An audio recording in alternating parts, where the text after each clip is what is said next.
Hello, I'm Bretton, one of our MCAT tutors here at Inspira Advantage, where we help students get into medical school and other professional programs. Today, we're exploring the nuanced world of attitude and behavioral change. This topic sits at the heart of social psychology, examining how our beliefs, emotions, and actions interact with and influence each other. As future medical professionals, understanding these dynamics is crucial for patient care, public health initiatives, and personal development. But in the short term, it's also super duper important for the MCAT. So let's embark on a journey through the theories of real-world applications that illustrate the complex dance between attitudes and behavior. First, let's talk about one of the most highly tested things when it comes to attitudes and behavior, the Elaboration likelihood model, or ELM. The Elaboration likelihood model offers a dual pathway understanding of how persuasive communication can change attitudes. There's two routes. The central route involves deep analytical thinking about message content, requiring motivation and the ability to process information. For example, a medical campaign providing detailed evidence on the benefits of vaccination is likely to engage the audience's central route processing, leading to a durable attitude change. Conversely, the peripheral route depends on superficial cues like attractiveness or credibility of the source, not the message itself. A celebrity endorsing a health product without detailed reasoning, but with high appeal, engages the peripheral route. This route may lead to temporary attitude changes susceptible to fading or being swayed by counter-arguments. Next, we're going to talk about cognitive dissonance theory. Now, this is a term that is becoming relatively popular right now in 2024. I hear it all the time on podcasts, on the radio, but no one really defines what it means. It seems like it's just being used as an insult for one group or another. So let's talk about what cognitive dissonance actually is in a medical definition. Leon Festinger's cognitive dissonance theory delves into the discomfort we feel when holding contradictory beliefs or behaviors. Consider a doctor who smokes in this picture. The doctor is fully aware of smoking's health risks and atherosclerosis and that it's generally a bad decision for his health. But his whole job is to promote health, to tell people, hey, you shouldn't smoke if you want to live longer without cancer or heart disease.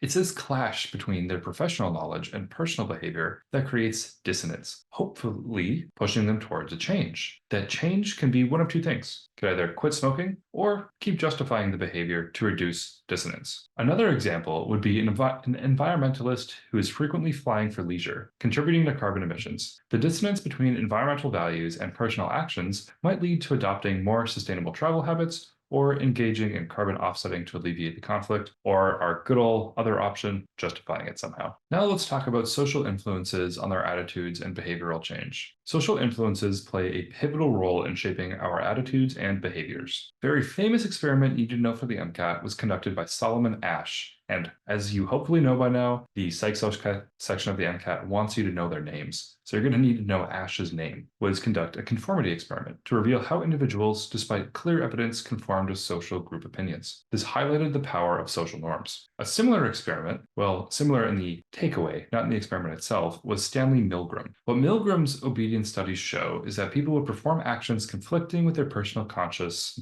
under authoritative command. These experiments underscored the significant impact of social context on our decisions and actions, demonstrating how societal pressures can lead to profound changes in behavior and attitude. Let's take a look at Milgram's experiment here, just to refresh your memory. So for Milgram, on the right here with S, we've got a supervisor, someone in a lab coat, they're an authority figure, and then W is some random volunteer who shows up, and then there's an actor pretending to be shocked by the volunteer. They're screaming, they're shouting, they're saying, stop it. But the whole time the authority figure is saying, hey, W, make sure that you shock this guy or else. And W says, oh, okay, we'll keep shocking him, big authority person. And thus the Milgram experiment. Another fun example of how social influences can change behavior and attitudes would be when you walk in an elevator, just face the back wall. And as other people enter the elevator, they're more likely to do it, just to conform, to be like, oh, for some reason, we stare at the back of the elevator when we're there. Give this a try the next time you're on an elevator, and think of how your social influences is changing attitude and behavioral change. So that we've gone through some of the important attitude behavioral changes you'll need to know for the MCAT, let's do a MCAT-style practice question. Imagine a campaign aimed at reducing texting while driving among young adults. Which combination of psychological theories and social influences should the campaign primarily utilize to ensure long-lasting behavioral change? Take a few moments and try and answer this on your own. The correct answer for this one will be B as in boy. Central route persuasion coupled with cognitive dissonance offers a powerful method to create enduring attitude and behavior change by engaging individuals deeply with the issues and highlighting any internal conflict between their actions and personal safety values. In conclusion, the interplay between attitude and behavior is a fundamental aspect of human psychology with far-reaching implications for healthcare, policymaking, and personal growth. By applying the elaboration likelihood model, cognitive dissonance theory, and understanding social influences, we can better navigate the complexity of human behaviors and make yourself a better doctor. Also, it won't hurt to get a few extra points on the psych section. So thank you so much for watching our video today,